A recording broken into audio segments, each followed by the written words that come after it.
हाला भरसां ॻोठ कासिम बुघियो जे रवासी याकूब बुघियो आला प्रेस क्लब में साफ़ इनाडो एहतजाज कंदे चयो आहे त ॻोठ जी बिरादरी जा माण्हू हर हिकु लोंग बुघियो मेहार बुघियो ऐं चनेसर बुघियो अबाणी ज़रई ज़मीन ते कब्ज़ो करणु चाहिनि था।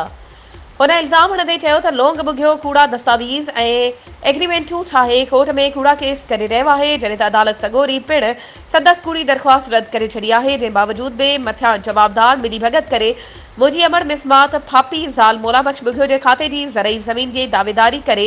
जान खां मारण जूं मोतबार धमकियूं ॾेई रहिया आहिनि। हुन वधीक चयो त मेहार बुघियो अॻु में बि हिकु माण्हू क़तल करे चुको आहे जंहिंमां असांखे ख़तरो आहे। जॾहिं त जवाबदार ॻोठ जे चङे वटि फ़ैसिलो करण लाइ बि तयारु न आहिनि। हुन ॾींहुं Hyderabad SSP Matiari deputy commissioner Matiari ऐं आला अख़्तियारनि खां पुरज़ोर मुतालबो कयो आहे त जवाबदारनि ख़िलाफ़ क़ानूनी कार्रवाई करे इंसाफ़ ऐं तहफ़्फ़ुज़ फ़राहम कयो वञे। वधीक ख़बरुनि ऐं अपडेट्स जे लाइ असांजे चैनल खे सब्सक्राइब कयो ऐं हा बेल आइकन खे प्रेस करणु न विसारिजो त जीअं असांजी हर नई अचण वारी वीडियो तव्हां ताईं पहुची